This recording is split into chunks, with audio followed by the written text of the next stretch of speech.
ఇప్పుడు మనకి లేటెస్ట్ గా ద్రవ్యోల్బణం అనేది ఒకటి ఉంటుంది. ద్రవ్యోల్బణం అంటే మనం కొనుక్కునే వస్తువులు ఏదైతే ఉన్నాయో ధరలు తెలుస్తాయి అనమాట. అంటే ధరలు కనుక పెరిగితే ఇన్ఫ్లేషన్, ద్రవ్యోల్బణం పెరిగింది అనమాట.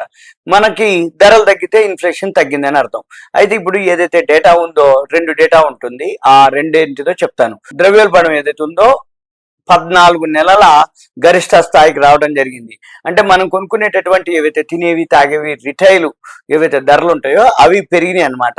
ఈ అక్టోబర్లో ఏదైతే కన్జ్యూమర్ ప్రైస్ ఇండెక్స్ అంటారు, సిపిఐ అంటారు, ఈ కన్జ్యూమర్ ప్రైస్ ఇండెక్స్ ఏదైతే ఉందో అది 6.21% రావడం జరిగింది.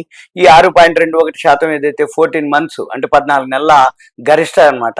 అయితే ఈ రిజర్వ్ బ్యాంక్ వాళ్ళు ఏదైతే నియంత్రిత లక్ష్యం అంటే వాళ్ళు 6% కంటే ఇది అధికం అనమాట. వాళ్ళు 6%గా డిసైడ్ చేస్తే వాళ్ళు ఇది 6.21 అంటే చివరిసారి 2023 ఆగస్టులో 6.83% ఉంది.